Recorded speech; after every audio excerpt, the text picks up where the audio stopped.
Ako po si Miss Winnie at ito ang ating kwento. Minsan ko nang nasabi na napaka-unfair ng buhay. Kung sino pa kasi ang masasama, may mga kasalanang nagawa, sila pa ang nabibiyayaan ng magandang buhay. Sila pa ang palaging siniswerte.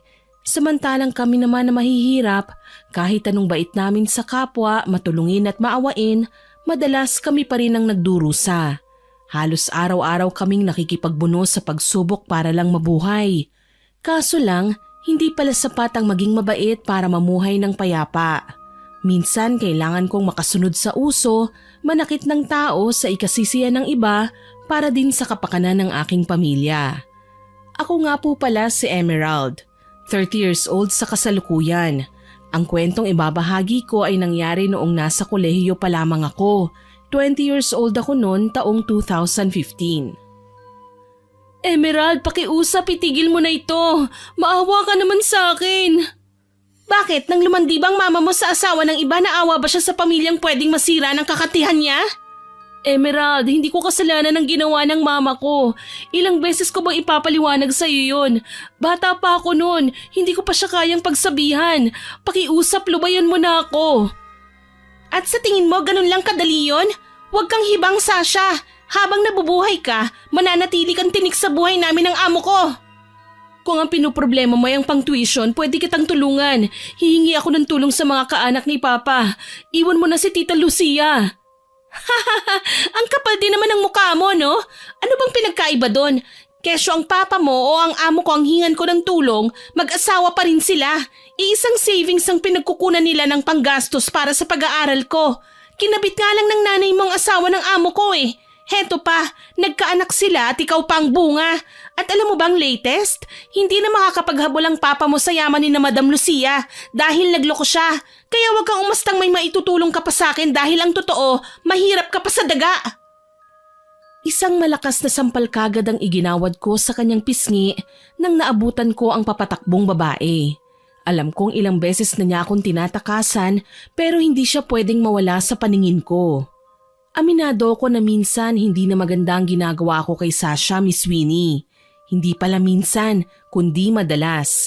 At nasasaktan ako dahil totoo naman na walang kinalaman si Sasha sa ginawa ng nanay niya. Ang totoo po niyan, pinsang buo ko ang babae. Magkapatid ang ama kong si Tatay Darren at ang nanay ni Sasha. Medyo iskandalosa ang dating ko ng mga sandaling yun kaya naagaw namin ang pansin ng halos lahat ng dumadaang tao sa kinaroroonan namin. Emerald, magkadugo tayo. Huwag mo naman sana akong ipahiya ng ganito. Hindi ba dapat ikaw ang nagtatanggol sa akin higit kanino man? Tsaka kung makapanghusga ka naman sa nanay ko, parang hindi mo siya tiyahin. Bakit? Nakakamangha na ba para sa iyo ang ginawa ng mama mo na sirain ang pamilya ng may pamilya? Baka naman nakakalimutan mo, mas loyal ako sa amo ko. Nakahanda akong sundin ang lahat ng ipinag-uutos nila. Sakali man na kailanganin nila ako. Isa pa, Sasha, kahit ang ina mo lang ang natitirang tao sa mundo, hindi ko siya kailanman ituturing na tiya. Minahal ka ni Mama, itunuring ka niyang anak. Pwes noon yon, nung hindi ko pa nalalaman ang sikreto niya. Ngayon nasira na ang lahat ng magagandang katangian na binuo ko para sa imahe niya dahil wala siyang kwenta. Malakas na umiyak si Sasha. Alam kong masakit para sa kanya ang marinig na iniinsulto ko ang nanay niya. Gayunpaman, wala akong magagawa. Sa mga oras na ito, alam kong palihim na nanonood sa akin si Madam Lucia, ang legal na asawa ng papa ni Sasha.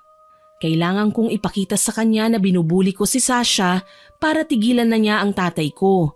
Hindi kasi maganda ang sitwasyon niya ngayon eh. Malubha na si tatay. Bigla na lang siyang nagkasakit. Nagsimula yun nang umuwi ako sa bahay isang araw.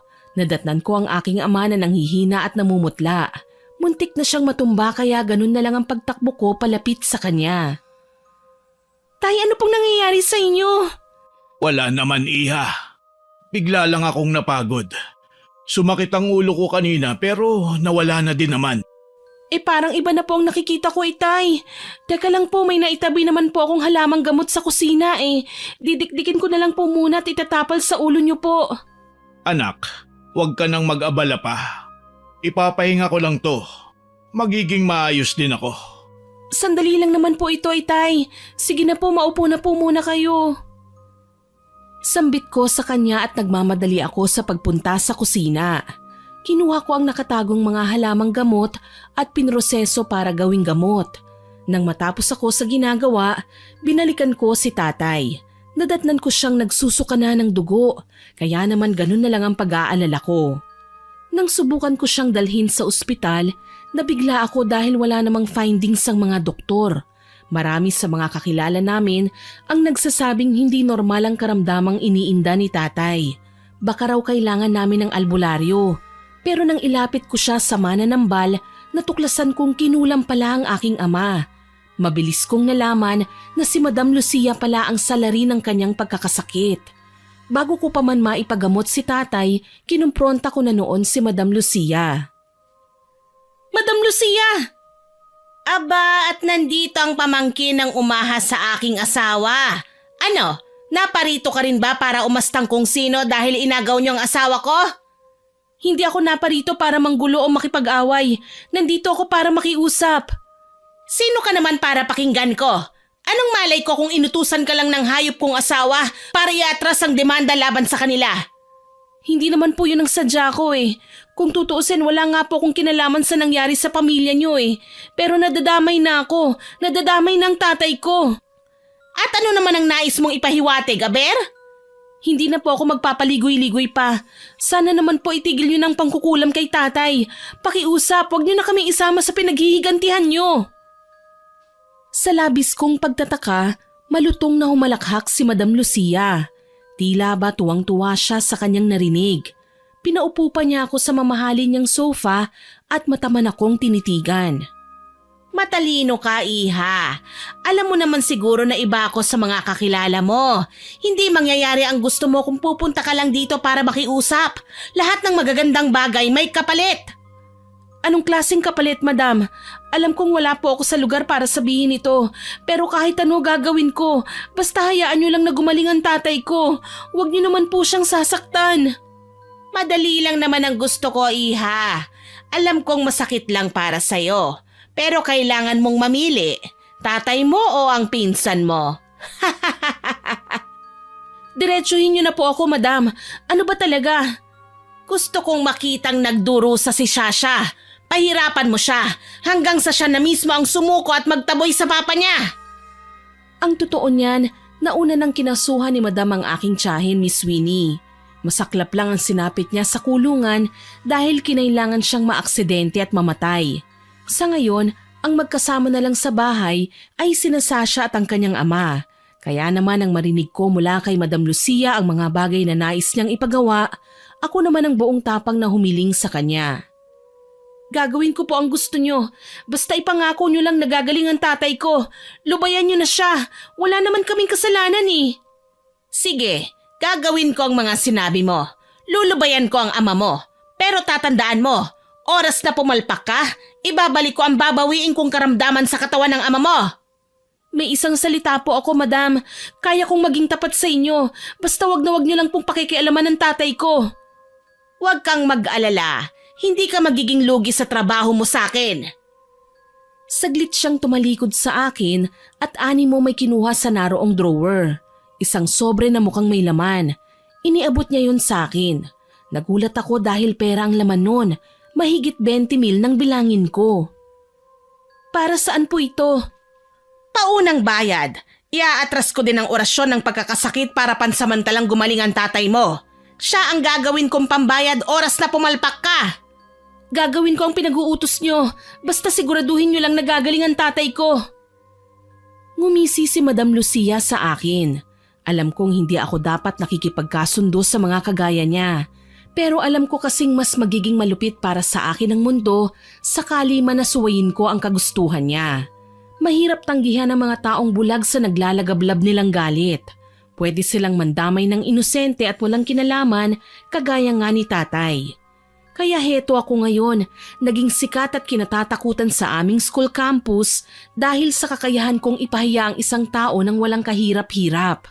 Hindi naman magawang magreklamo ni Sasha o magsumbong sa ama niya dahil binalaan ko siya. Oras na malaman ng ama niya ang nangyayari sa amin dito sa eskwelahan, ipapapatay ang ama niya sa utos na rin ni Madam Lucia. Maliban pa doon, nawalan na ng koneksyon at kapangyarihan ng papa ni Sasha. Pinili niyang mamuhay sa mahirap na paraan at hindi na siya makababalik pa sa dati niyang pinagmulan. Tuloy, hindi ako makadama ng awa sa pag-iyak ni Sasha. Ipinikit ko na lang ang aking mga mata at ikinalma ang aking sarili. Pilit kong iwinaksi ang pabalik-balik na pagsagi ng nakaraan sa aking isip. Alam mo Sasha, mas maganda siguro kung gawin kitang map. Emerald, wag! Wag mo akong mamanduhan dahil ikaw ang inaapi ko. Wag! Napaiyak sa sakit si Sasha nang ingudngud ko nga sa sahigang kanyang muka. Batid kong halo-halo ang ekspresyon ng mga tao sa paligid namin. May naaawa kay Sasha, meron namang natutuwa sa ginawa ko. Wala nga lang naglalakas ng loob na magsumbong dahil may malakas na kapit si Madam Lucia sa may-ari ng school. Dala na rin yata nang wala siyang anak kaya binibigay niya sa akin ang lahat ng benefits kung paano maging anak ng isang maimpluwensyang tao. Nasa kalagitnaan ako ng ginagawa nang humahangos namang dumating si Tristan, ang kaibigan ni Sasha. Nag-aalalang hinawi niya ako at inalalayan niya ang babae para makabangon. Ano ba? Itigil mo na nga to. Napakapakailamero mo no, alam mo ba yon Tristan? Bakit Emerald? Sa tingin mo ba nakakatuwa ang ginagawa mo? Nananakit ka na ng tao oh. Ano ngayon? Bakit ba palagi ka nalang sumusulpot saan man ako naroon? Huwag kang mag-alala. Hindi naman ikaw ang sinusundan ko kundi si Sasha. Sobra ng pagmamaltrato mo sa kanya. Sabihin mo nga sa akin, tao ka pa ba? Ano ba sa akala mo? Bakit ang babaeng yan tao ba ha? Kabit nga ng ibang pamilyang nanay niyan eh. Magkadugo tayo, Emerald. Hindi ka dapat nakikinig sa inuutos ng iba. Tumahimik ka. Wala kang karapatang utusan ako. Marami ka pang hindi nalalaman tungkol sa amo mo. Sana naman wag mong baliwalain ang babala ko. Mahal kita, pinsan. At kahit ilang beses mo pa akong saktan, hindi mo pa rin maiaalis sa akin ang pag-aalala ko para sa'yo. Malapit na akong tablan sa lahat ng kanyang mga sinabi. Pero ayoko talagang tanggapin sa loob ng sistema ko na naaawa na ako sa kanya. Mas kaawa-awa ang tatay ko kapag pumalpak ako. Kaya naman para magmukha talagang hindi ako nakikinig sa kanya, malakas ko siyang sinipa na ikinagalit naman ni Tristan. Ngunit ano pa ang magagawa niya? Tinalikuran ko na sila at hinayaang pagkumpula ng maraming tao. Dire-diretso ko sa malawak na parking lot kung saan naroon ang aking amo. Alam kong kanina pa siya naroon, ngunit may cellphone siyang hawak at may kung anong pinanonood. Nang kumatok ako sa bintanang salamin, ganun na lang ang paghalakhak niya. Magaling, Emerald. Pwede ka nang maging kontrabida. Kailan niyo pagagalingin ng tatay ko? Teka lang, hindi pa ako kontento sa pinagagawa ko sa'yo. Relax ka lang, okay? Nangako ka, madam. Tiniis ko na nga lang ang maging demonyita para mapasaya kayo. Tapos wala pang nangyayari sa kalusugan ng tatay ko? Walang pagbabago? Bakit ba naman atat na atat ka? Sinabi ko naman sa'yo, hindi ba? Maghintay ka. Ang ayoko sa lahat yung minamadali ako. Ilang beses ko nang sinaktan ng sarili kong pinsan. Masama na ang tingin sa akin ng lahat. Ano pa bang hinahanap nyo? Halos lahat nagawa ko na. Pinapaasa nyo lang ba ako sa lahat ng pinangako nyo, ha? Sa labis kong pagkabigla, dinuro ako ni Madam Lucia sabay hablot sa aking panga. Bakit atat na atat ka nang itigil ang pangkukulam sa tatay mo? Gusto mo ikaw naman ang makaranas ng sakit na nararamdaman niya ngayon? Baka nakakalimutan mo. Ako ang mas may karapatang magalit sa ating dalawa. Uutusan lang kita at susunod ka. Hindi ko po alam kung tama pa bang ginagawa ko, madam. Nagiging unreasonable na kayo eh. Aba, at nagre-reklamo ka na ngayon? Ibigay niyo na lang po ang huling inuutos niyo sa akin. Pagkatapos nito, kailangan ng gumaling ng tatay ko. Sana naman makonsensya na kayo. Masamang-masama ang loob ko sa ginang. Lantaran lang niya akong inuuto. Tuloy hindi ko na alam kung dapat ko pa bang ipagpatuloy ang pagtatrabaho ko sa kanya o hindi na. Tutal naman pabalik-balik lang ang sakit ng tatay ko. Hindi siya kailanman gumagaling. Parang gagaan lang sandali ang pakiramdam niya tapos makalipas ang ilang araw, muli na namang daraan sa kalbaryo si tatay. Kagaya ngayon, Nadatnan ko siyang inuubos sa loob ng kanyang kwarto. Malayong malayo na ang katawan ni tatay sa dati ay malusog at maaliwalas niyang itsura. Maputla na si tatay at nangangayayat. Manilaw-nilaw ang balat na para bang nagkaroon ng hepatitis. Halos hindi pa niya naigagalaw ang kanyang mga paa kaya nanatili siya sa kama. Kung minsan naman sa labas ng kwarto siya nananatili pero kailangan niyang magtawag ng aalalay sa kanya. May mga kapitbahay naman pero hindi sila maaasahan buong araw. Tay, kamusta na po kayo dito? Ayos naman ako, anak. Medyo masama lang ang pakiramdam ko. Ikaw, kumusta ang pag-aaral mo? Heto po, okay naman. Nakakapagod lang po. Palagi kasi kaming may exams eh. Palusot ko kahit na alam kong madalas akong inuutusan ng hindi magagandang bagay ni Madam Lucia. Hindi alam ni tatay ang tunay kong ginagawa sa eskwelahan. Ang pagiging masama ko sa kapwa, lalo na sa sarili kong pinsan para lang mailigtas ang aking ama. Kailangan ko lang talagang sumunod muna sa agos para wag mapahamak. Inalalayan ko si tatay na mahiga sa kama. Nagpaalam ako sa kanya na maghahanda ng hapunan kaya sinabi niya sa akin na gisingin na lang siya kapag kakain na. Habang abala sa kusina, narinig ko ang mahihinang katok sa may pinto. Wala sa wisyong lumapit ako at pinagbuksan ng taong nasa likod nun. Bigla akong napasimangot nang makita ko sina Tristan at Sasha. Hindi kayo welcome dito. Umalis na kayo. Emerald, hayaan mo muna ako magpaliwanag sa'yo, pakiusap. Magpaliwanag? Ano, ikakwento mo sa akin ng detalyado kung anong eksaktong ginawa ng nanay mo, kaya siya naging kabit ng tatay mo? Hindi mo ba naiisip, isa kang bastarda? Bunga ka ng kataksilan. Huwag mong pagsasalitaan ng ganyan ng pinsan mo. Marami siyang isinakripisyo para sa'yo. Huwag mong sabihin ikaw pa rin ang inaapi ng pagkakataon dahil lang kahihiyan ng ibinigay ng nanay mo sa pamilya niyo. Teka, anong ingay ba yan? Kanina ko pa kayo naririnig na nagbabangayan ah. Anak, sino ba ang kausap mo? Nakita kong dahan-dahang gumagapang si tatay sa sahig habang nakahawak sa kahoy na dingding. Nataranta ko kaya dali-dali ko siyang inalalayan. Napasunod naman sina Sasha at Tristan sa akin ng tingin. Hindi ko nagustuhan ang ginagawa nilang pakikialam sa buhay ko. Lalong ayokong malaman nila ang sitwasyon ng tatay ko. Tiyo, ano pong nangyari sa inyo? Hindi ko kailangan ng tulong, umalis na kayo!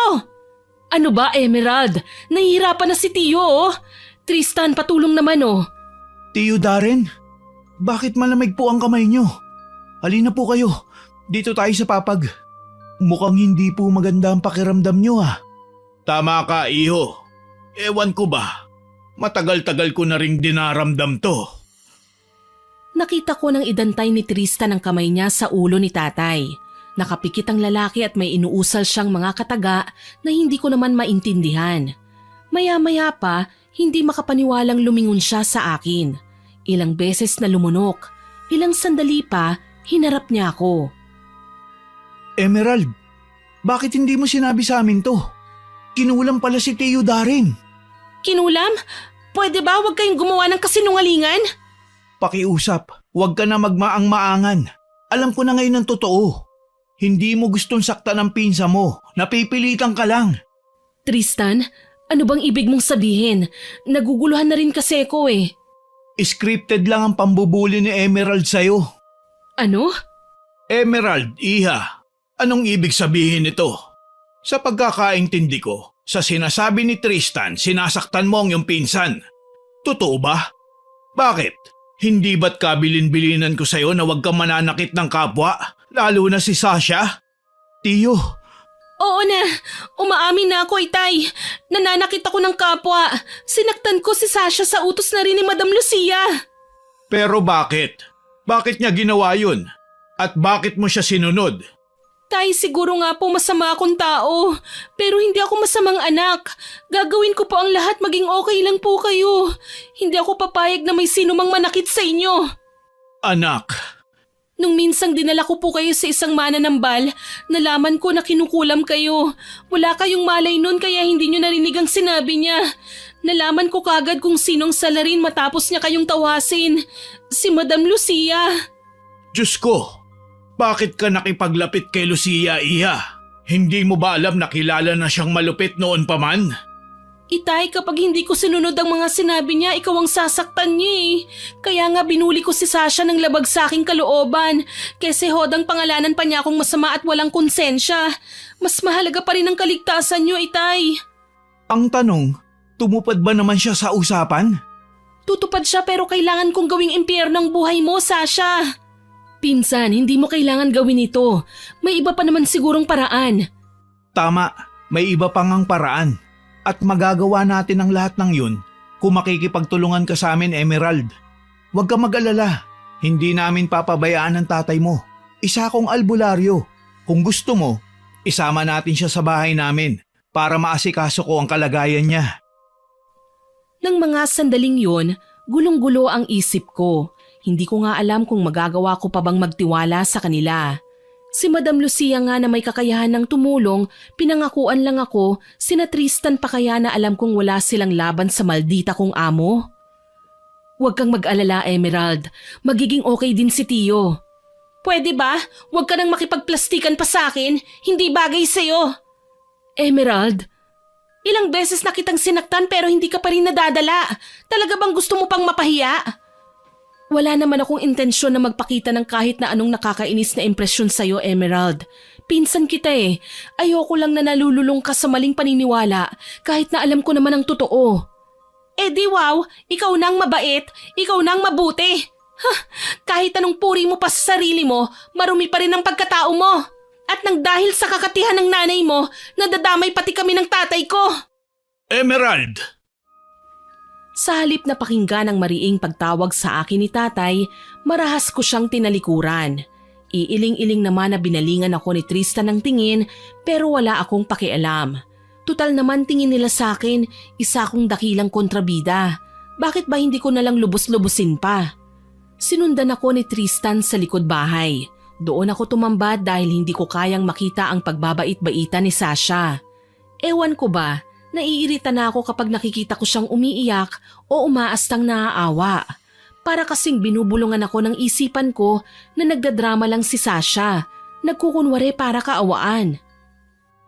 Emerald, pwede ba kitang makausap? Bakit pa? Masama ako. Hindi niyo ako dapat na nilalapitan. Baka masaktan ko lang kayo. Hindi mo naman magagawa yan eh. Alam ko, may mga pinagdadaanan ka lang kaya ka nahihirapan sa ngayon. Saka naiintindihan ka namin kung bakit kinailangan mo saktan ng pinsan mo. Bantay sarado ka ni Madam Lucia. Pero huwag ka mag-alala. Matutulungan ka namin sa bagay na yan. Anong ibig mong sabihin? Sinabi ko naman sa iyo ang tungkol sa pagiging albularyo ko, hindi ba? Kung papayag ka, isasama namin kayo ni Tio sa bahay. Ako munang gagamot sa kanya. Susubukan ko kung i-epekto ba mga gamot at langis na ginawa ko. Sige, papayag ako. Pero ayokong paasahin niyo pa ako kagaya ng ginawa ni Madam sa akin. May isang salita ako, Emerald. Lahat ng sinasabi ko at pinapangako, tinutupad ko. Hindi ko kailanman binabaliwala ang tao sa paligid ko. Iniisip ko din ang kapakanan nila. Kagaya mo, kagaya ni Tio. Sa kagustuhan kong gumaling ng tuluyan ng aking ama, sumama kami kina Tristan at Sasha. Nalaman kong magkalapit lang ang mga bahay nila. Simula kasi nang maibuking namin ang katotohanan sa pagkatao ni Sasha, lumipat na sila ng papa niya at umiwas sa amin. Hindi ko akalain kung sino pa ang madalas kong mapahiya, sila pa ang tutulong sa amin. Maraming salamat sa paghatid mo sa amin, Sasha. Wala yun no, tsaka parang ang layo-layo naman ang bahay namin, nasa tapat lang naman. Huwag kang mag-alala. Gagawin ko ang lahat ng aking makakaya para gumaling ang tiyo mo. Salamat naman kung ganon. Emerald, tutuloy na ako Sakali man na kailanganin mo ng tulong, nandito lang ako sa kabilang bahay. Tumangulang ako sa pagpapaalam niya pero hindi na ako nag-abala pang sumagot. Inalalayan ko na lang si tatay na makahiga sa kama na inihanda ni Tristan. Nakita ko siyang nagtungo sa munting silid at may inilabas na botelyang may lamang langis. Pagpahingay na muna natin si Tio. Ako na muna ang bahala rito. Kain ka na muna sa kusina. May inihanda akong pagkain dun. Ikaw? Mamaya na ako. Saka huwag ka mag-alala. Magiging magaan na ang pakiramdam niya kapag napahiran ko na nito. Sige, salamat. Anak, Tay, bakit po? May kailangan kayo? kausapin mo si Sasha, anak. Magpatawaran kayo.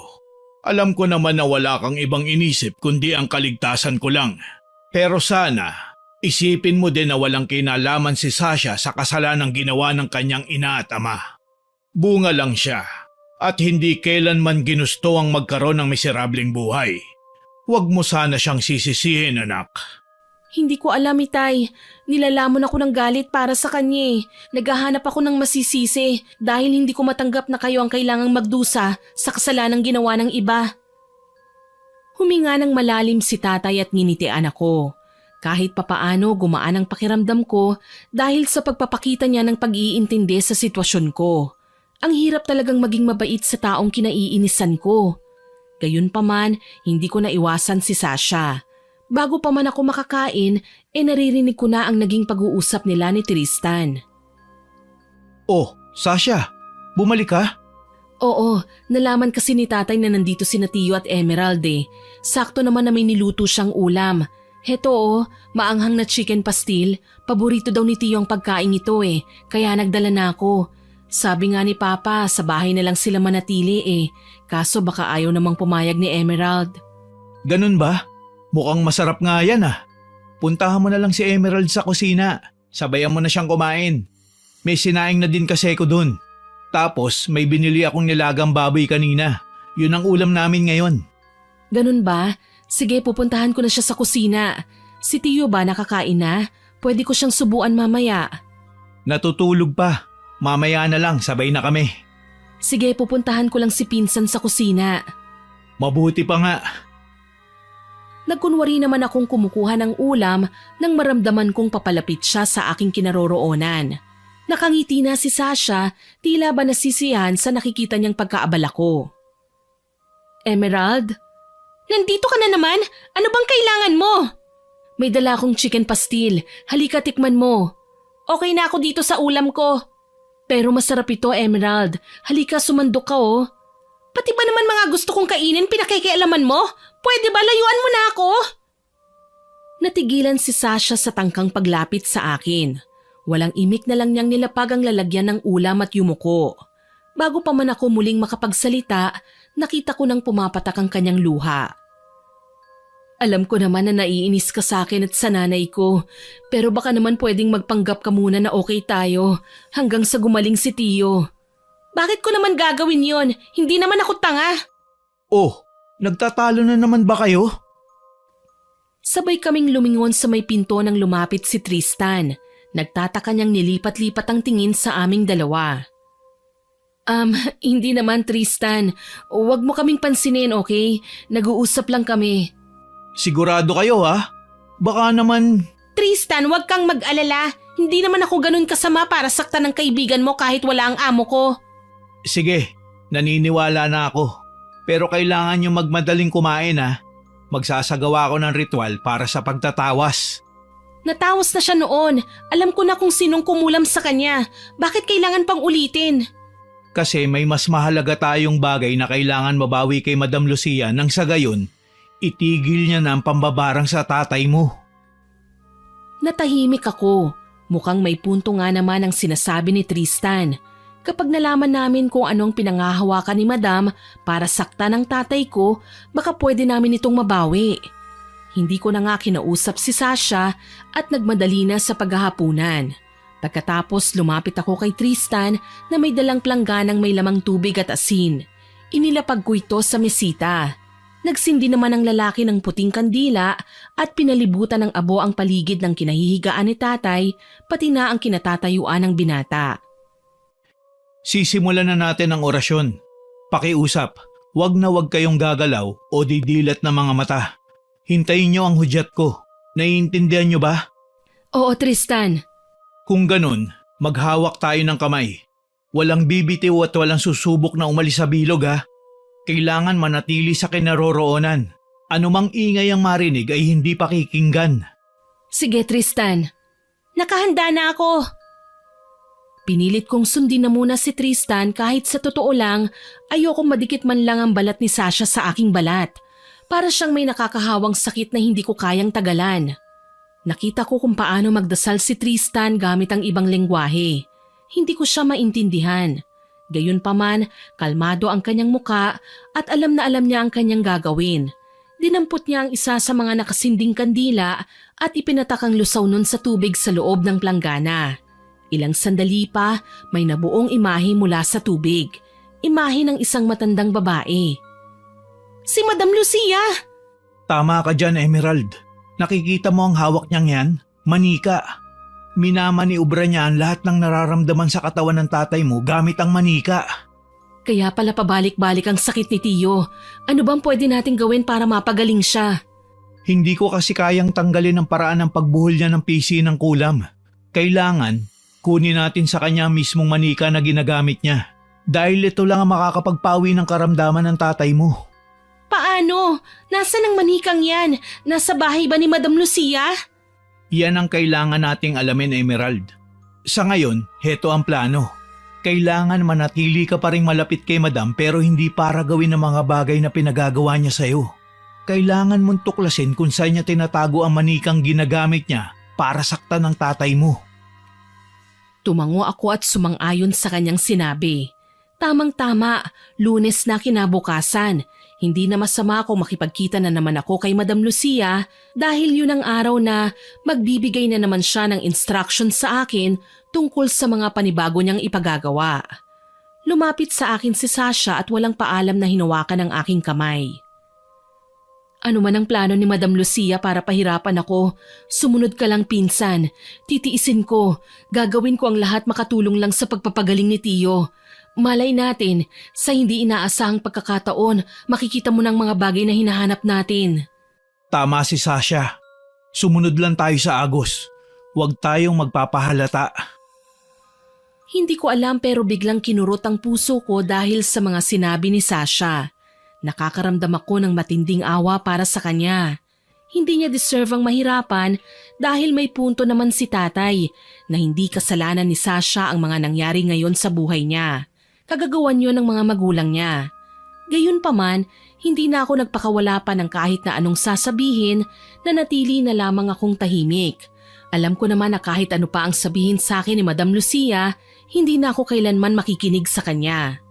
Kinaumagahan, nakatanggap kagad ako ng tawag sa cellphone mula kay Madam Lucia. Hello, Madam? Emerald, mabuti naman at sumagot ka na. Kahapon pa kita tinatawagan, hindi naman kita makontak. Ano nang nangyari sa'yo? Pinapupuntahan kita sa mga tauhan ko pero wala ka sa bahay. Hindi rin mahanap ang tatay mo. Baka naman may ginagawa ka ng hindi maganda laban sa akin, ha? Madam, huwag kayong mag-isip ng ganyan. Wala naman po talaga akong intensyon na sumuway sa inyo o ano paman. Pero kailangan ko kasing maghanap ng gamot para kay tatay eh. Lumalala na ang kondisyon niya. Wala namang nangyayari sa mga pinangako niyo eh.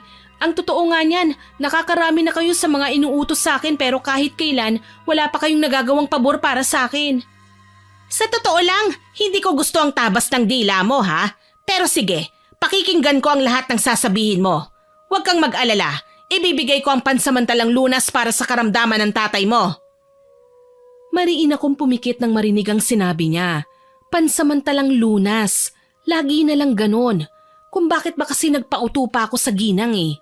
Dapat sana hinayaan ko siyang solusyonan ng problema niya sa asawa niya at hindi na dinamay pa ang pamilya ko o si Sasha. Pareho naman kaming walang kasalanan dito eh. Tapos ngayon kami ang nagkakagulo. Isang ideyang naisip ko na sa tingin ko naman ay magagawa ko. Nagbihis ako at nilapitan si tatay. Anak, papasok ka na ba sa eskwelahan? Hindi po itay, may lalakarin lang po akong mahalaga. Sana naman po mapagbigyan niyo ako. Dito na po muna kayo sa bahay ni Tristan. Sa tingin ko naman po magiging okay kayo rito eh. Anak, baka kung ano pa ang mangyari sa'yo. Hayaan mo na ako. Ayokong mapahama ka. Tay, hindi po ako mapapahamak. At kung sakali man lagi niyong tatandaan, ginagawa ko po ito para sa atin. Gusto kong itama ang mga pagkakamali ko. Sana naman hayaan niyo ako. Hindi ako matatahimik hanggat hindi ko nagagawang ayusin ang gusot sa pagkatao ko. Kung yan ang gusto mo, Emerald, Sige, mag-iingat ka ha. Hindi normal na tao ang kakaharapin mo. Isa siyang matandang klase na mangkukulam. Marami siyang kayang gawin kahit sa simpleng pagbanggit mo lang ng pangalan mo. Kaya naman sana, huwag ka masyado magtiwala sa kanya. Huwag kang mag-alala, Tristan. Para kay tatay, kailangan kong bumalik ng buhay. Tsaka ang pangkukulam lang niya ang kailangan kong wasakin. Halimbawa, ang manika o kahit na ano pang bagay na may kinalaman sa pagkakasakit ni tatay ang kailangan kong kunin para mabawi natin ang lakas niya. Oras na masira ako mga bagay na nagsisilbing instrumento kaya nagkakasakit si tatay, tapos na ang pagsisilbi ko sa kanya. Sasagot pa sana si tatay kaso lang biglang dumating si Sasha. Nakabihis din ang babae, ngunit alam kong hindi siya pupunta sa eskwelahan. Nagtataka kaming napatingin sa kanya. Pinsan, isama mo ako sa lakad mo. Ako naman ang punot dulo ng kaguluhan sa pamilya nila Papa at Madam Lucia eh. Oo nga at may naging kasalanan si Mama. Pero pinagbayaran niya na yun sa kulungan at mas naging ganap na ang kaparusahan niya nang mamatay siya.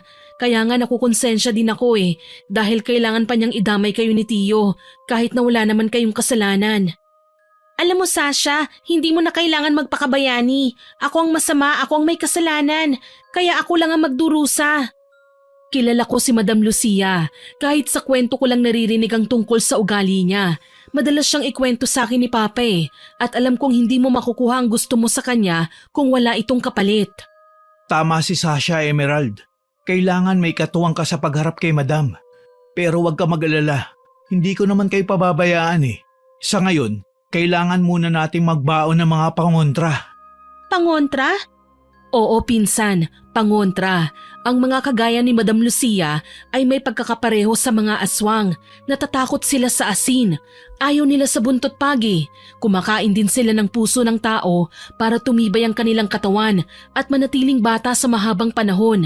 Sagrado para sa kanila ang kumakain ng laman loob na isinasabay nila sa isang ritual ng pagpupugay. May mga sinasamba silang Diyos na likha din ng kadiliman. Paano kung makagulo ka lang?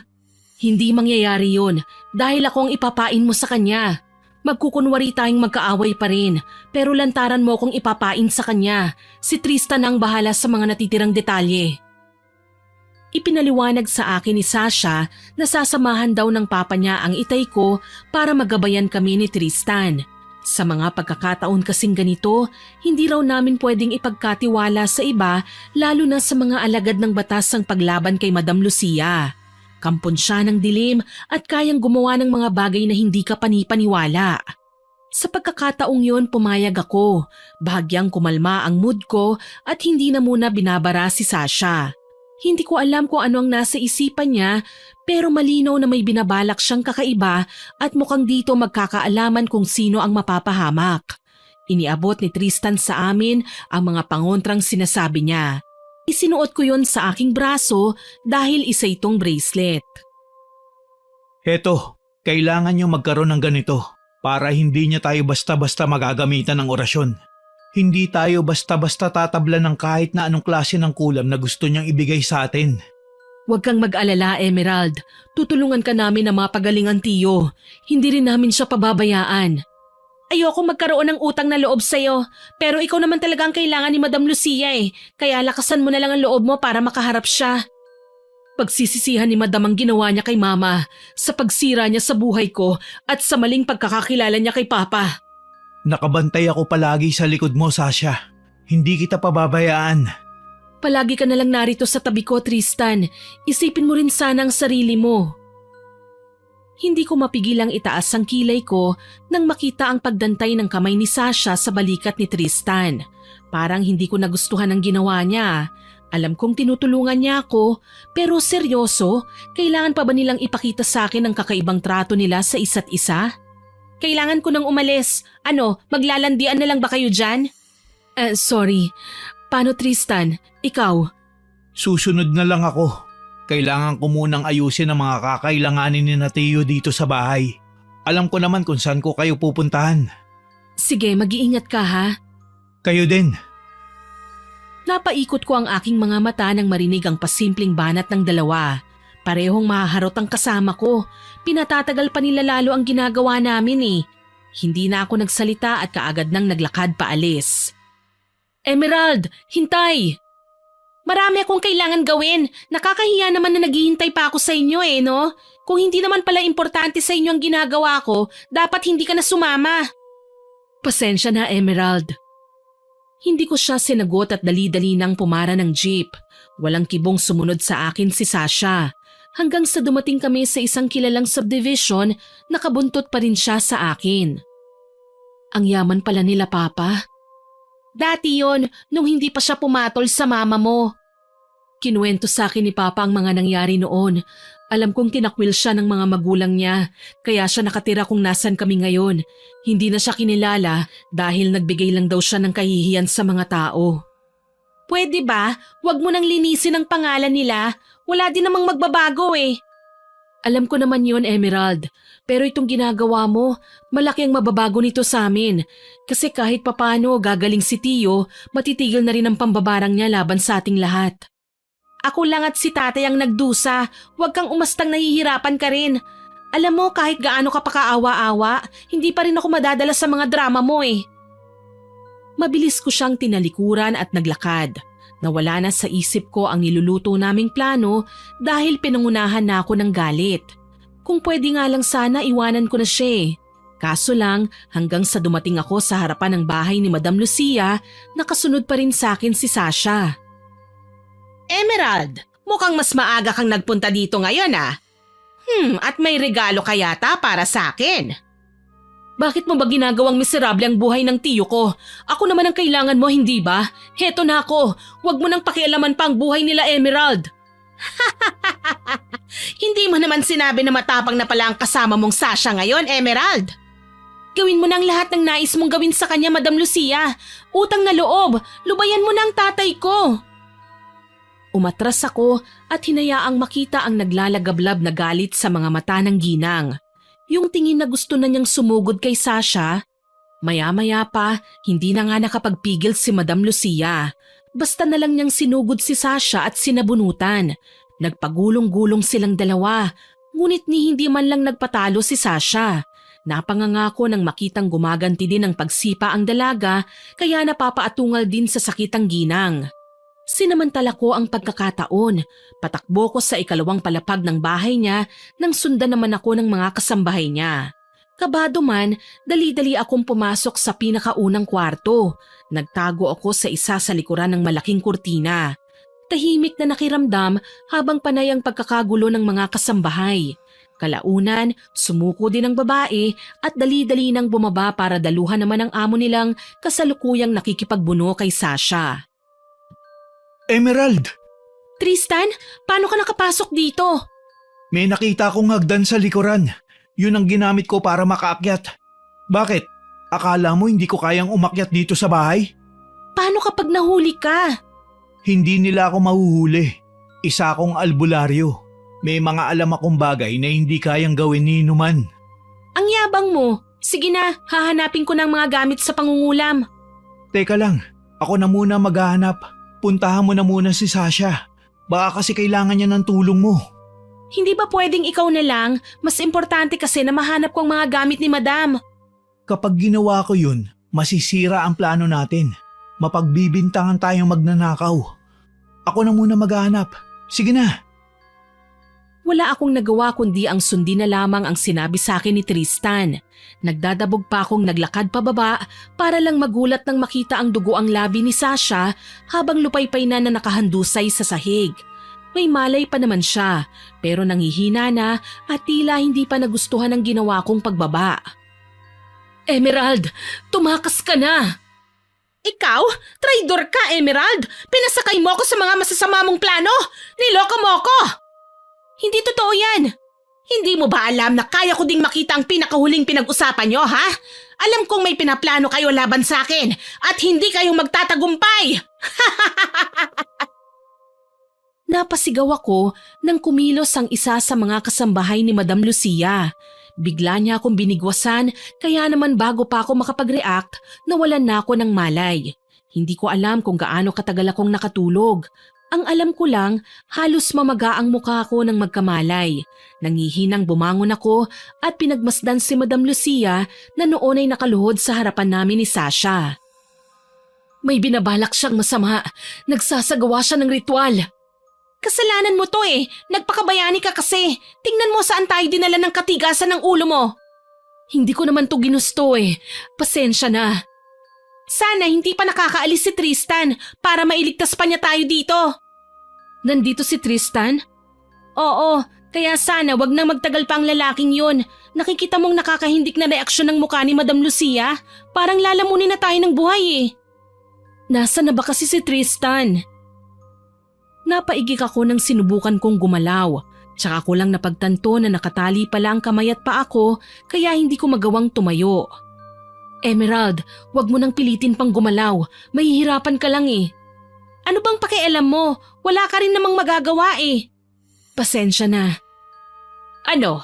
Masaya ba dyan sa kinauupuan ninyo? Ako naman ang kailangan nyo, madam eh. Pakawalan nyo na si Emerald. Wag nyo na siyang saktan. Si Emerald? Traidor yan eh. Wala na kayong magagawa pa. Bistado ko na kayo, mga anak ng manloloko. Ang kapal naman ng mukha mo, tanda. Huwag mong idadamay ang tatay ko. Wala kaming kasalanan sa'yo. Wala? Sigurado ka? Sa pinapakita mo ngayon, nagiging kapareho mo na ang mga kadugo mo. May saltik ka sa ulo eh, no, madam? Ginagawa mo ang tingin mo ay makakapagpagaan ng kalooban mo. Pero ang totoo, hindi. Gumagawa ka lang ng kabaliwan dahil hindi mo matanggap na ipinagpalit ka na ng asawa mo. Dahil sa aking mga sinabi, naningkit ang mga mata ni Madam Lucia. Sinugod niya ako, pinagsasampal, sinabunutan at halos wasakin ang mukha ko. Wala naman akong nagawa kundi ang umiyak at magsisisigaw. Si Sasha naman, kahit nahihirapan, ay nais ding saluhin ang iba sa mga atake ni Madam. Hindi ko napigilang maawa sa kanya nang makita ang mahina niyang pagdaing. Ano ba? Matapang ka lang dahil nakatali kami, madam. Subukan mo kaming pakawalan para malaman mo ang totoo. Para matalo ka namin. Nandadaya ka eh. Dinadaan mo kami sa bugbog kahit nahihirapan kami. Dahil hindi kami makaganti sa'yo. Huwag kang mag-alala. Tutal bihag ko na kayo. Hindi kayo makakaligtas pa sa gagawin ko sa inyo. At ano naman ang gagawin mo sa amin, ha? Ayaw mo namang makitang nahihirapan ng tatay mo, hindi ba? Di ang gawin na lang natin, kayo na lang ng pinsan mo ang kukulamin ko. Humahalakhak na inutusan niya ang nakaabang niyang utu-utong mga kasambahay na kunin ang mga mahahalaga niyang gamit sa pangungulam. Ngumisi ako ng makatatlong beses nang bumalik ang inutusan niya pero wala siyang dalang mga gamit na ikinagalit ng husto ni Madam. Ano bang klaseng paghahanap ang ginagawa nyo? Ang laki-laki ng manika at karayom ko pero hindi nyo makita? Mga tonta! Kami na bang tatawa, madam? Mukhang hindi mo magagawa ang masamang balak mo laban sa amin, ah. Hayop ka, Emerald! Alam kong umakyat ka sa itaas kanina! Malamang ikaw ang nagtago ng mga yon! Ilabas mo na! Pasensya na, madam. Wala akong ilalabas. Wala kasi kong kinuha eh. O baka naman ikaw mismo ang nagtago ng mga gamit mo. Emerald, wag mo na siyang galitin. Baka saktan na naman niya tayo. Alam mo, Sasha, kalagan mo na lang ang sarili mo bago ka umalma sa mga ginagawa ko. Wala ka rin namang magagawa kung hindi magreklamo lang eh. Tsaka wag mong sabihin sa akin na nasasaktan ka sa ginawa mo kaninang pagharang sa mga atake ng matandang si Madam dahil hindi kita inutusan na gawin ang bagay na yon. Hindi naman yun ang intensyon ko eh. Bakit ba pati pagmamalasakit ko sa'yo minamasama mo? Dahil hindi bagay sa'yo, no? Mas lalong lumakas ang palakpak ni Madam Lucia nang makita kami mismo ni Sasha na nag-aaway. Ni hindi na niya napansin ang aninong dumaan sa kanyang likuran na una kong nakita. Gumanti ako ng ngisi. Tumambad sa kanyang likuran si Tristan, hawak ang mga manikang sadya naming kunin kanina pero hindi natuloy dahil sa sabunutan nila Sasha at Madam. Oh, kalma lang. Bakit ba kayo ganyan palagi mainit ang ulo? Ano, mas uunahin niyo pa magtalo kaysa mabawi ito? Ikaw? Magnanakaw ka! Magnanakaw! Teka, hindi naman ako magnanakaw, madam. Kumalma ka. Ginagawa ko lang to dahil ginigipit mo mga kaibigan ko. Ano, pakakawalan mo na ba sila? Hindi ako makakapayag na gawin mo ang mga bagay na ito sa akin! Hayop ka! Magkakasabwat kayo! Nanlaki ang mga mata ko nang makita si Madam Lucia na may inuusal na mga lengguwahe.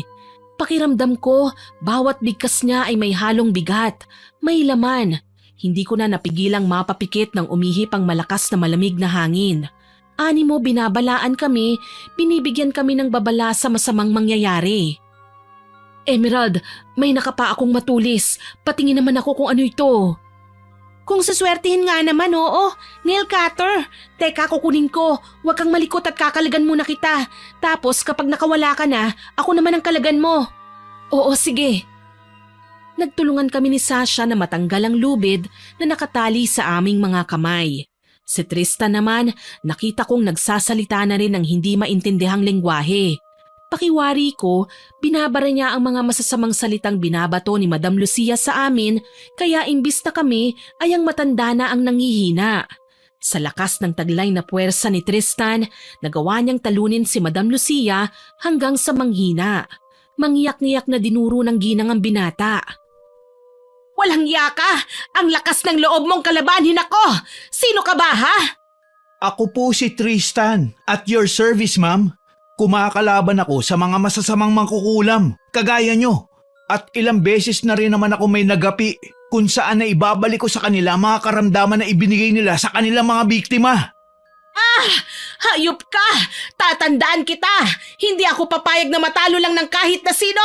Lalo ka na! Huwag kang mag-alala, madam. Hindi rin naman ako papayag na magtagumpay ka. Muling umusal si Tristan ng mga katagang hindi ko maintindihan at naramdaman ang pagbabago ng aura sa paligid. Bumigat ang tila puwersang nakapalibot sa amin at nakita ko ang pagbabago ng reaksyon ni Madam Lucia. Mas nanlilisik ang kanyang mga mata at nangangalit ang kanyang bagang. Ilang sandali pa, nagulat ako nang makitang nagdugo na ang kanyang ilong. Hindi ako magpapatalo sa inyo! Mga hayop kayo! Wala ka nang magagawa pa, madam. Malinaw na natalo ka na. Lubayan mo na kasi ang pamilya ko.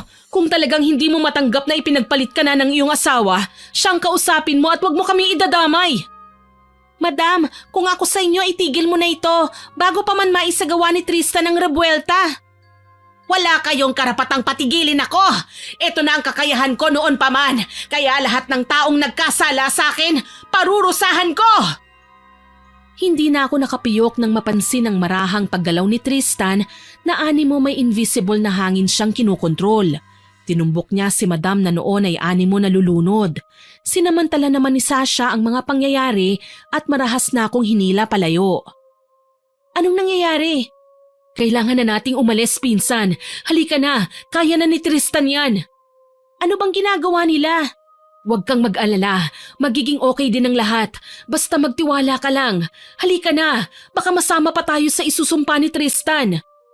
Ano ba, Sasha? Bitiwan mo nga ako. May kailangan pa akong kunin sa loob eh. Ang manikang minamaniobra ni Madam kaya nagkakasakit si tatay. Makinig ka kasi sa akin, Emerald. Si Tristan na kasi ang bahala sa lahat. Alam na niya ang ginagawa niya kaya utang na loob, makinig ka naman sa akin. Kailangan nating lumayo dahil hindi natin pwedeng marinig ang mga sasabihin ni Tristan. Malakas akong hinila ni Sasha palayo at palabas ng bahay. Ni hindi na ako nakapalag nang magtago kami sa mga kakahuyan sa kalsada. Wala kaming ibang naririnig kundi ang sigaw ni Madam na animo na sasaktan. Ilang sandali pa, nanlaki ang mga mata ko nang pumalahaw ang ginang hanggang sa papahina na ng pahina na hindi ko na marinig ang sigaw niya. Saktong tumahimik si Madam nang matanaw namin ang papalabas na si Tristan. May hawak siyang manika. Mabagal siyang naglalakad pero kaagad ko siyang sinalubong. Wala pa mang nangyayaring pagbabago kay tatay, itinuturing ko na siyang bayani ko. Kaso sa paglapit ko sa kanya, lumihis ang galaw ng kanyang tingin. Maging ang pagbuka ng kanyang magkabilang braso ay sa iba siya nagpasalo, kay Sasha. Nagawa mo, Tristan. Ang galing mo talaga. Ligtas na tayo. Tama ka dyan, Sasha. Magagamot na din natin si Tio. Kaya pala hindi siya mapagaling dahil may isinulat na ritual si Madam sa likurang bahagi ng manika. Pero kaya ko itong tanggalin. Magagawa din nating mapabuti ang kalagayan niya. Si Emerald. Naku! Oo nga pala. Sabay silang napalingon sa akin at kaagad na bumitiw na animo nagkakahiyaan pa. Tinanguan ako ni Tristan kaya nahihiya din akong ngumiti na lamang sa kanya. Nang mga sandaling yon, nakaramdam ako ng pagsikdo ng aking dibdib. Alam kong simula sa araw na yon, aminin ko man o hindi, pero humahanga na ako sa binatang albularyo. Maraming salamat sa tulong, Tristan. Hindi ko magagawa ang mga bagay na ito kung wala ka. Naku, wala yun. Salamat na lang din kasi sinamahan tayo ni Sasha. Isinugal niya ang buhay niya bilang pain para lang magkaroon tayo ng oras na makuha mga kailangan nating kunin sa bahay ni Madam. Oo nga pala, ano nang nangyari sa kanya? Nanghina ang ginang at nawala ng malay. Pero alam kong oras na manumbalik ang kanyang lakas, magiging mas madali pa rin sa kanya ang paghihigante. Kaya naman habang hindi pa siya nagigising, kailangan na natin makauwi sa bahay. Gagamutin ko muna si Tio para hindi niya na magalaw pa. Mabuti pa nga, halina kayo, ako nang papara ng taxi. Sayang, naging mabuti pa naman ako kay Madam Lucia, pero hindi niya pinahalagahan ang binigay ko sa kanya na kabaitan. Sa halip inabuso niyang lahat maging ang tatay ko. Sinira niyang tiwala na binigay ko sa kanya. Pinaasa niya ako para gawin ko ang lahat ng nais niyang mangyari, pati na ang pagiging isang bully. Kalimutan mo na yon, pinsan. Ang mahalaga, ligtas na tayo at ligtas na si Tio. Hindi ko alam kung dapat ba akong mag-sorry sa'yo eh. Sa totoo lang, damay lang naman kami sa atraso niyo sa ginang eh. Wala naman kaming kasalanan pero sa pagkakasakit ni tatay, parang kami pang nagdurusa. Ako na ang humihingi ng pasensya sa mga nagawa ni Madam sa pamilya mo, Emerald. Sana mapatawad mo kami ni Papa. Hindi namin ginustong madamay kayo. Sadyang kasiyahan na rin talaga ni Madam na manakit ng iba. Noon pa man talagang hindi na niya makumpronta si Papa kasi umaasa siya na magkakabalikan sila. Hindi rin naman nilihim sa akin ni Papang totoo eh. Alam ko ang pinagdaanan nila ni Mama. Sayang nga lang at hindi na namin siya kasama ngayon. Hindi ako nakapagsalita. Naalala ko ang mga bagay na sinabi sa akin ni Tatay na walang kasalanan si Sasha sa naging kasalanan ng mga magulang niya. Biktima lang din siya kagaya ko. Sabihin na nating nagmamalaki ako, Miss Winnie, pero nahihiya talaga akong magpakumbaba para sa kanya. Lalo na ngayon, naiinis ako sa tuwing nakikita ko siyang masaya habang kasama si Tristan. Nagsiselos ba ako? Hindi ko alam kung ano ang tawag ko sa nararamdaman kong ito. Pagdating namin sa bahay, inasikaso kagad ni Tristan si Tatay. Isinagawa niyang isa na namang ritual habang ginagamit na instrumento ang manika. Tila ba hinihilot niya ang katawan nito hanggang sa tuluyan ng mawala ang bukol-bukol sa loob ng lamang bulak ng manika. Tio Darren, kumusta na po ang pakiramdam niyo? Medyo maayos na ako, iho. Gumagaan na ang pakiramdam ko. Parang nawawala na ang bigat at napapalitan na ng katiwasayan. Salamat naman kung ganun. Sana po magtuloy-tuloy na to. Sana nga, iho. Matagal na rin akong nakaratay sa kama. Alam mo na, namimiss ko na rin ang maglakad-lakad o kahit man lang magtanim ng halaman sa labas. Tay, kumalma lang po kayo. Kagagaling nyo pa nga lang eh. Tapos ang gusto nyo, galaw kayo kagad ng galaw. Tsaka na kapag okay na po kayo. Aba malakas pa ako sa kalabaw, iha. Wala ka naman dapat na ipag-alala sa akin. Kahit medyo namayat si Tatay, nagtawanan pa rin kami nang ipakita niya ang butuhang braso matapos niyang ipagmayabang na may muscles pa raw siyang natitira sa katawan. Naging matagumpay naman ang orasyon na ginawa ni Tristan. Lumipas kasi ang ilang araw ay hindi na nakaramdam pa ng kahit na ano ang aking tatay. Tuwang-tuwa ako sa naging resulta ng panggagamot sa kanya ng binatang albularyo. Pero kahit mabuti na ang kanyang kalagayan, hindi ko pa rin maiwasang matakot. Nag-aalala ako para sa aming kaligtasan eh. Paano ba naman halos araw-arawin na ni Madam Lucia ang panggagambala sa amin? Umuwi na kasi kami ng bahay at kinakalampag niya ang pinto ng aming bahay kahit maaga pa. Ano na, Emerald? Tuluyan mo na talagang kinalimutan ng magandang samahan natin? Hindi mo kayang makipagkasundo sa kagaya ko? Baka nakakalimutan mo, isa ka lang utusan ko. Marahil utusan mo nga lang ako, pero wala ka ng karapatan na sirain ang buhay ko. Tapos na ang paghahasik mo sa akin ng lagim. Ah, ganon ha? Pwes humanda ka sa magiging parusa mo. Napasigaw ako nang basta na lang niyang sabunutan ang buhok ko. Sinubukan ko siyang iwasan pero pakiramdam ko matatanggal na ang anit ko sa ulo dahil sa higpit ng pagkakahila ni Madam Lucia sa buhok ko. Napangisi pa siya nang bitiwan niya ako. Walang imik din siyang tumalikod sabay layo sa akin. Matutuwa na sana ako kaso lang napansin kong natanggal pala ang bracelet na binigay ni Tristan sa akin, yung pangontra. Sayang naman, nasira. Hindi bale ipapagawa ko na lang mamaya. Mahina akong bulong sa aking sarili. Nang makapasok sa bahay, hindi ko akalaing dito na magsisimula ang aking matinding kalbaryo. Nakaramdam ako ng matinding pananakit ng aking ulo. Halos hindi ko na nga magawang sumigaw dahil sa sakit. Namimilipit na lamang ako at nangihinang napabagsak sa sahig. Sa ganoong tagpo ako inabutan ni Tatay Darren. Emerald anak, ano nangyari sa'yo? Tatay, ang sakit po ng ulo ko. Parang mabibiyak. Ano? Diyos ko, teka lang, tatawagan ko si Tristan. Tulungan niyo po ako, Itay. Hindi ko na kaya. Sobrang sakit na talaga ng ulo ko. Halos mapaos ako sa kasisigaw hanggang sa mawalan ako ng malay. Muli akong dumilat at nagtaka nang mapansing wala ako sa aming tahanan. Nagisnan ko na lang ang aking sarili na tumatakbo palayo. Wala naman akong nakikitang humahabol sa akin pero napapansin kong takot na takot ako. Panay pa ang sigaw ko. Layuan mo ako, madam! Wala akong kasalanan sa'yo! Wala? Sigurado ka? Wala pala ha? Pues humanda ka! Gagantihan kita dahil sa kapabayaan mo! Anong kapabayaan? Nangako ka sa akin na tutulungan mo ako! Sumumpa ka pero hindi mo naman tinotoo! Wala na akong mapagkakatiwalaan ni isa sa inyo! Oo, sumumpa ako, pero hindi ko na kaya pang mga pinagagawa mo. Hindi ko na kayang manakit ng inosenteng tao, lalo na ang pinsan ko. Hindi mo matatanggihan ang misyon na ibibigay ko sa'yo. Aapihin natin si Sasha hanggang sa siya na mismo ang sumuko at kumitil ng buhay niya. Hindi, ayoko. Lubayan mo na ako. Halos hindi ko na makapa ang sarili kong hininga sa bilis kong tumakbo.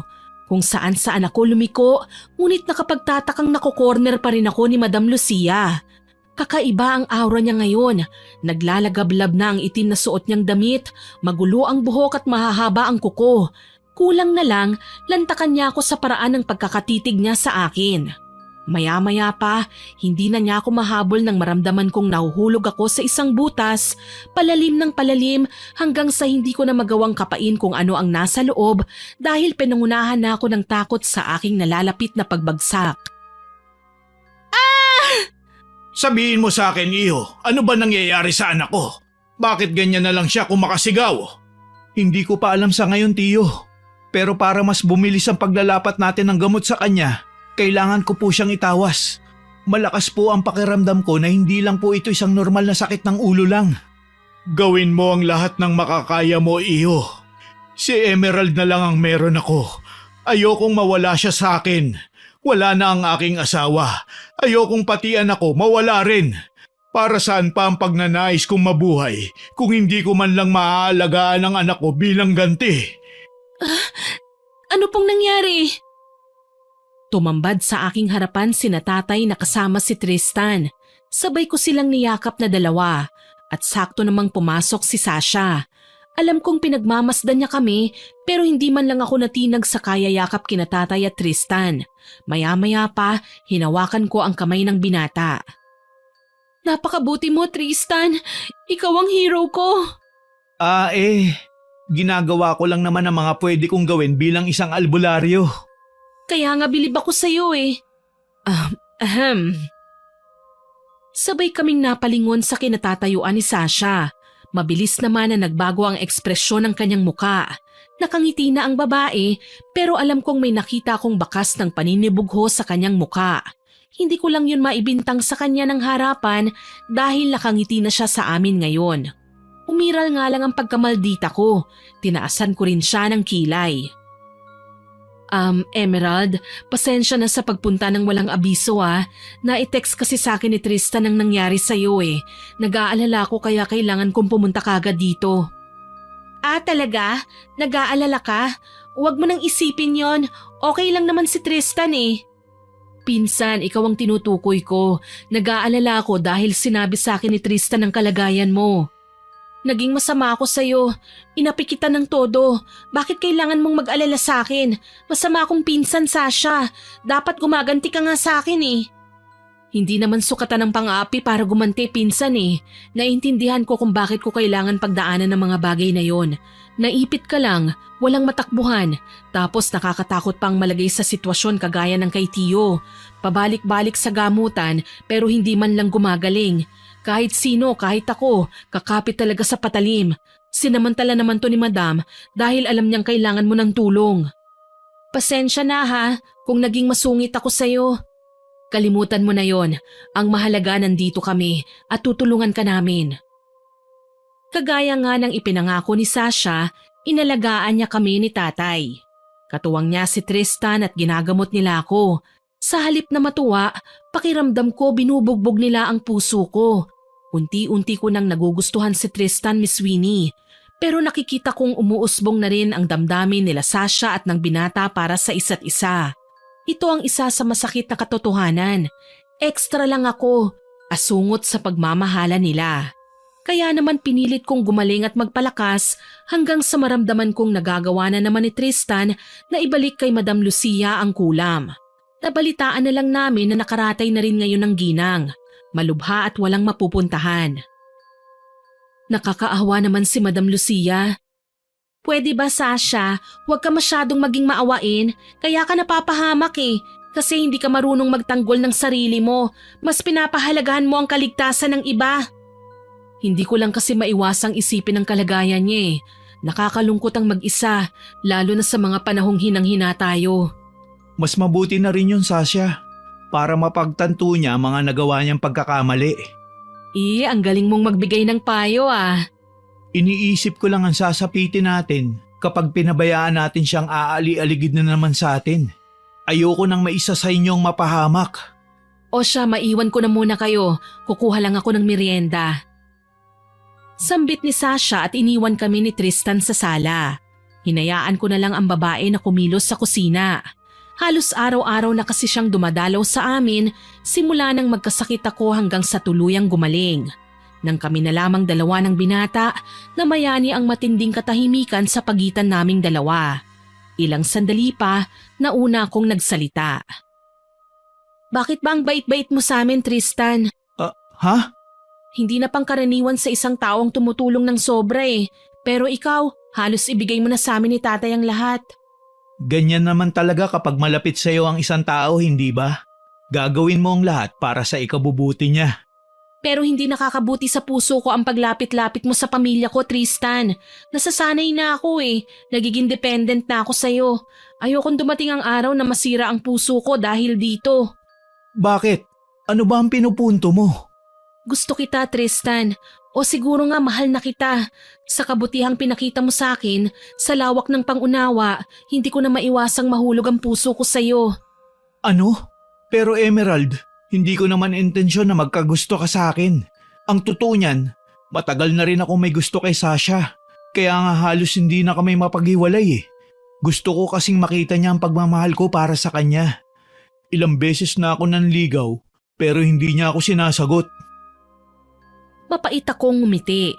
Inayos ang aking sarili at pasimpleng pinunasan ng luhang muntik nang dumaloy sa aking pisngi. Hindi ko kayang marinig ang lahat ng kanyang sinabi.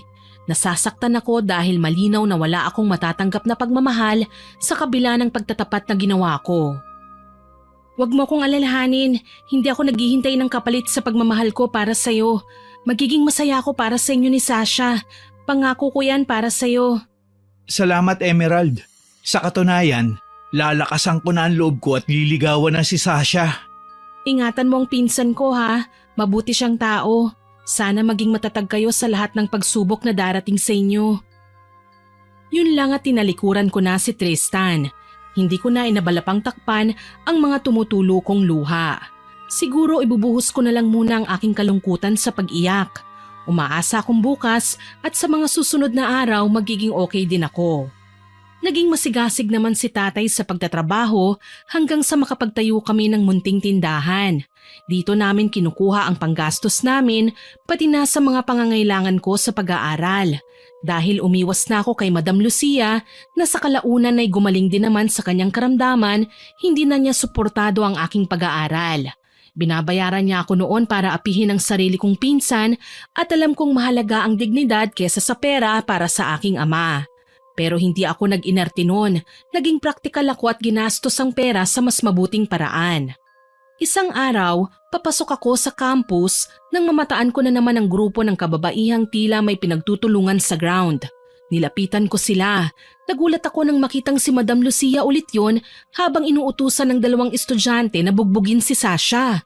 Marumi na ang uniform ng dalaga at marami ng galos sa katawan. "Itigil niyo yan!" "Aba, bumaligtad na rin yata ang mundo. Ang dating mapang-api, isa ng tagapagligtas." "Tama ka. Alam mo kasi madam, may mga napagtanto ako sa mga panahong nanatili ako sa'yo eh. Hindi pala lahat ng sinasabi mo sa akin totoo. Tinutulak mo lang ako na saktan ng pinsan ko dahil naiinis ka na hindi ka makaganti sa asawa mo. Ang kapal ng mukha mong sabihin sa akin ang mga bagay na yan. Makapal na ang mukha kung yan ang tawag mo sa akin, pero wala na kayong mapanghahawakan pa. Malinaw na kaya ka hiniwalayan ng asawa mo dahil baliw ka." "Anong sinabi mo? Ulitin mo nga!" "Ang sabi ko, baliw ka kaya ka iniwan ng asawa mo." "Emerald, tama na. Baka ikaw naman ang pag-inita nila." "Bakit Sasha? Sa tingin mo ba natatakot ako sa mga utusan niya? Pero gaya rin nila sila, mga baliw at mababaw ang pag-iisip." Mas lalong naggalaiti si Madam Lucia dahil sa aking sinabi. Hindi na siya nag-aksaya ng panahon at siya mismo ang sumugod sa akin. Ni wala siyang pakialam kung pinagkukumpulan man kami ng mga tao o may kumukuha ng litrato. May parating na ring gwardya para awatin kami, ngunit napaatras lang sila nang makitang si Madam Lucia ang may kaengkwentro. "Hay nako tanda, sana lang wag akong makarma sa ginawa kong pagpatol sa'yo, no? Pagsisisihan mo ang pagkampi mo sa kanila! Kukulamin kita ng maraming beses!" "Hindi ka pa rin ba nagsasawa? Alam mo kasi madam, kahit tawagin mo pa ang amo mong pinakamagaling sa pangkukulam, hindi na ako masasaktan pa, hindi mo na ako mapapatablan. Kaya kung ako sa'yo, sumuko ka na." "Hindi!" Kasabay ng narinig kong pagkakatuwaan ng ibang estudyante na tila ba nagpupustahan na sa kung sino ang mananalo sa amin ni Madam Lucia. Dumating naman sina Sasha at Tristan kasama ang dean. Seryosong pinagalitan ng dean si Madam tsaka sinabing kay tanda na ay pumapatol pa sa bata. Napag-alaman kong maging ang dean ay lumilihis na rin pala sa koneksyon niya mula kay Madam dahil hindi niya na kayang makitang inaapi ng mga bullies ang bawat estudyante niya. Nagawa nila kaming awatin pero hindi ko inaasahan ang susunod niyang gagawin. Tila nawala siya sa sarili. Naglupasay sa lupa at umastang hayop. Mukhang hindi lang si Dean ang kailangan natin ipatawag, kundi mga empleyado na rin sa mental. Nabaliw na nga yata ng tuluyan si Madam. "Pinsan, ayos ka lang ba? Huwag mo akong alalahanin, ayos lang ako. Pasensya na ha, dahil sa akin napaaway ka patuloy." "Okay lang ako. Sige, maiwan ko na kayo Tristan ha, ikaw nang bahala kay Sasha." "Hindi na kailangan pinsan, nariyan na rin kasi ang boyfriend ko." Nagulat ako sa naging revelasyon ni Sasha. Namataan nga namin ang papatakbong lalaki na papalapit sa amin. Kitang-kita sa kanyang muka ang pag-aalala para kay Sasha. Niyakap niya ang babae at pinagpagang dumi sa damit nito. Wala sa sariling napalingon naman ako kay Tristan. Nakita ko ang pagguhit ng sakit sa mga mata niya. Nalulungkot ako para sa kanya, lalo na't may nararamdaman din ako para sa binata. Alam ko kung gaano kasakit ang magtapat pero hindi naman tinapatan kung ano ba talaga ang tunay na nararamdaman. Parang pinaasa lang siya. Gayunpaman, umasta akong nakikipagbiruan para mapawi man lang ang sakit na kanyang nararamdaman. "Anong nangyari sa inyong dalawa? Mukhang kailangan mo ring dalhin sa klinik ah." "Ayos lang ako, Emerald." "Akala ko ba magaling kang albularyo? Hindi mo natawas ang tungkol sa lalaking kasama niya?" "Ang hiling mo talaga magbiro. Halika na nga, ipapagamot natin ang mga sugat mo." Pilit namang iniwasan ni Tristan ang masakit na katotohanang hindi siya ang minahal ni Sasha. Alam kong makaka-move on din siya balang araw. Wala namang taong hindi kayang lagpasan ng mga pagsubok na dumarating sa buhay ng bawat isa eh. Simula din doon, naramdaman kong naging maayos na ang buhay ni Sasha. Dahil naging mentally unstable naman si Madam Lucia, nagawang umuwi ng papa niya sa kanila at siyang namahala sa mga negosyo nila. Nagkapatawaran na ang ama niya at ang mga magulang na lolo at lolo rin naman niya. Kami naman ni tatay, naging busy na rin sa buhay namin. Ang dating maliit na tindahan, naging convenience store na, sa tulong ng pinakamamahal kong kasintahan na si Tristan. Sa kalaunan, naging asawa ko na rin siya. Nagkaroon kami ng 3 anak kahit taunan lang ang age gap nila. Nakakatuwa naman na sabay-sabay silang lumalaki. Sila din ang nag-alaga sa lolo nila. Madalas kaming dalawin ni Sasha na buhay mayaman na ngayon at tuluyan nang naglaho ang bakas bilang isang inaping dalaga. Nakakatuwa. Naging maayos din ang buhay nating lahat. Grabing pag-aapi talagang ginawa ni Madam Lucia sa pinsan mo. Nakakalungkot nga eh. Naging bahagi pa ako ng paghihirap niya. Nagsisisi ako, Tristan. Pero alam ko naman sa sarili ko na nagbago na ako ngayon. Wala nang sino man ang kokontrol sa akin para manakit ng tao. Makita ko lang na masaya tayo ng mga bata kasama si Tatay Darren eh. Masaya na ako. Masaya din ako para sa inyo mga anak ko. Salamat at hindi niyo ako pinabayaan. Tay, gagawin po namin ang lahat para sa'yo. Kahit ilang madampa ang umatake sa atin, lalabanan namin at ibabalik ng paulit-ulit sa mental hospital para pagdusahan ang pananakit niya sa kapwa. Puno ng pagmamahal na tinunghayan ko ang aking asawa. Niwala sa hinagap na magkakagusto siya sa akin at mamahalin ako ng higit pa sa buhay niya. Gayunpaman, kontento na ako at wala nang mahihiling pa. Salamat at hindi ako nawala ng pag-asa. Ginawa ko pa rin ng tama at naniwala sa buong katotohanan. Minsan nagkakaroon talaga tayo ng mga maling desisyon sa buhay. Kailangan lang isipin natin ng maraming beses kung tama ba ang bawat hakbang na gagawin natin. Iwasang makapanakit ng kapwa.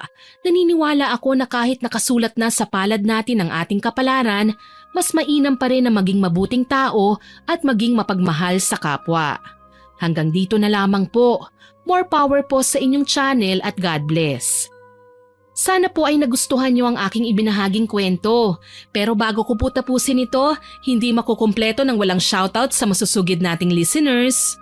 Shoutout po kay Marilyn Fernandez from Antique, kay Vanessa Musico, kay Arlene Torquisa, kay Christine Pabilic, hello din po kay Elezzel, kay John Ronquillo, kay Lynn Tuban, kay Janilyn Cabildo na nagsabing naging parte na raw araw-araw niya ang pakikinig sa atin. Salamat po ma'am. Shoutout din po kay Janeth Enucelda Española, kay Cliven Dubalan, kay Aiza Mendoza, kay Jane Ruiz, kay IEG at sa asawa niyang si Roel Lisay na magbe-birthday daw po. Advance happy birthday po. Hello din po kay Kathy Alfonso, kay Laila Avila, kay Myla Navares, kay June Ann, kay Jason Dogilio at kay Sir Mel. Shoutout din po kay Thelma Vigo, kay June Iglesia at kay Lurisa Bibat from Saudi Arabia. Hello din po kay Sairab Shari from Kuwait. Happy listening po sa inyo dyan. Kay Sabrina Barota from Alabang. Shoutout din po kay Ana Bolante, kina Michelle, Joy at Ate. Pati na rin kay Mr. and Mrs. Feliciano and family. Hello po sa inyo dyan sa patahian nyo. Happy listening po. Shoutout din po kay Joanna Ibanez, kay Cici Lag, kay Comarcy, kay Lea Lumentigar, kay Mian Infante at Jessa Moso. Hello din po kay Nida Estuaria, kay Annie Magno, kay Jerry Fuentivilla, kay Rance Oragon at sa Bodoso family, pati na rin sa mga anak niyang sina Shania Rain at Hans Gabe Bodoso. Shoutout din po kay Richard Rivera, kay Vilma Ancheta, kay Ate Juday Vlogs, kay Estela Da Silva, kay Neri Domingo, kay Phoebe K at kay Amanda Joyce at kay Lady. Salamat po sa inyong lahat na nag-comment at nakinig. Abangan niyo pa po sana ang mga susunod kong upload at huwag niyo pa rin pong kalilimutang mag-subscribe, share, like and comment sa story natin. Para po mabilis niyong makita kung may bagong upload tayo, pindutin niyo lang po ang notification bell para mabilis niyo itong makikita. Aasahan ko pa rin po ang inyong suporta ha. Muli, ako po si Miss Winnie na nagpapasalamat sa inyong pakikinig.